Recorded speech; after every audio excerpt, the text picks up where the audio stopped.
Before a human takes its first breath, the heart must execute a highly precarious construction project.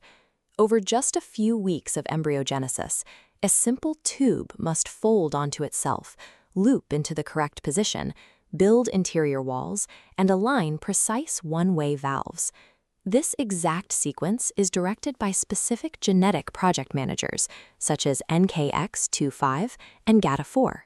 These are transcription factors, specialized proteins that read the genetic blueprint and tell primitive cardiac cells exactly what chamber to become and where to place the dividing walls. Biology also relies heavily on physics. As the primitive heart begins to beat, the physical flow of blood, the hemodynamic force, actually shapes the developing tissue.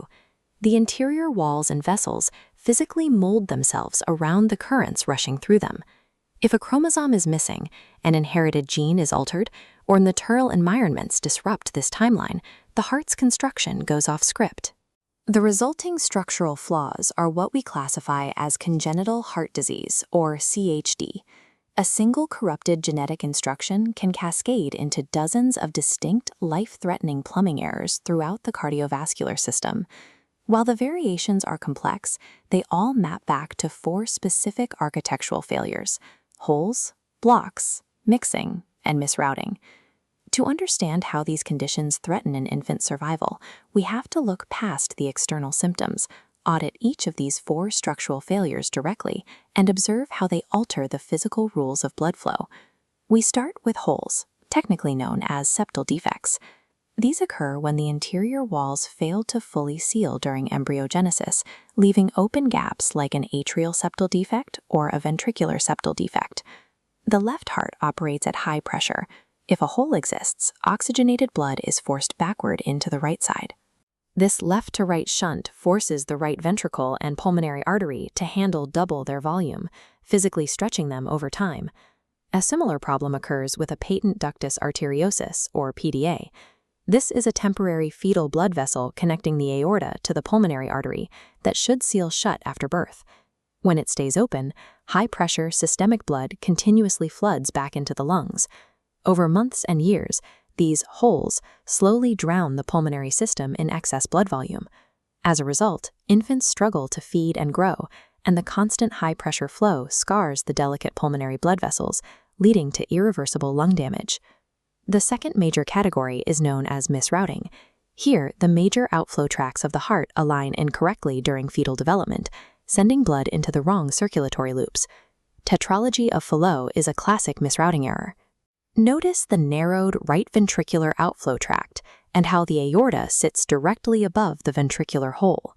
Because the lung pathway is blocked, immense pressure forces deoxygenated blood across the hole directly into the aorta. Older children instinctively find a physiological workaround to this lack of oxygen by squatting down. Squatting kinks the major arteries in the legs, which sharply increases systemic vascular resistance, the overall resistance to blood flow throughout the body, and forces more blood back toward the lungs to pick up oxygen.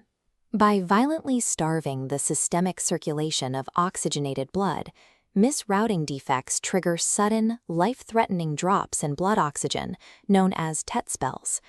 Our third major failure mode is blocks. These are strict physical narrowings of major vessels or valves, completely independent of any holes in the septal walls. Coarctation of the aorta is a severe pinch point, creating massive resistance. Notice the dangerous pressure building up before the block and the severe drop-off after it. To push blood past this barricade, the left ventricle wall works overtime, aggressively thickening to maintain circulation.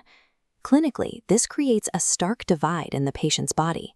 The upper extremities experience high blood pressure and bounding pulses, while the lower body and legs suffer from dangerously weak pulses and poor blood flow. These blocks create a fatal pressure gradient. In severe cases, infants can be pushed into instant, catastrophic shock the moment their temporary fetal bypass vessels close in the days after birth.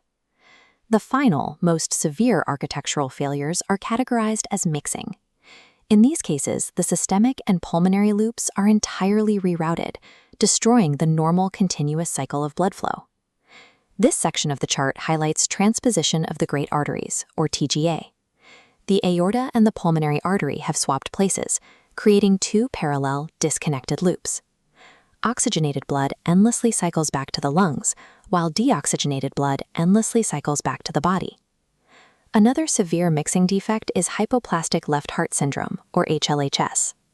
In HLHS, the entire left pumping chamber is critically underdeveloped and cannot support systemic circulation on its own. This anatomical reality creates a brutal paradox. Because the normal pathways are broken, a patient's survival depends entirely on keeping a hole, like a PDA or an atrial gap, open. This allows the red and blue blood to mix, ensuring at least a fraction of oxygen reaches the brain. In complex mixing lesions, the very defects that cause heart failure in other patients become the only literal lifelines keeping these infants alive long enough to reach surgical intervention. While the mechanics differ across all four failure modes, they share universal clinical consequences. Infants with severe CHD frequently present with profound cyanosis, chronic fatigue, distinct heart murmurs, and extreme vulnerability in their first weeks of life. The timing of a medical crisis rarely depends on the original structural flaw itself, but rather on the closing of fetal bypasses. When those temporary vessels seal shut, a previously manageable defect can rapidly devolve into sudden cardiovascular collapse. The danger also compounds over time.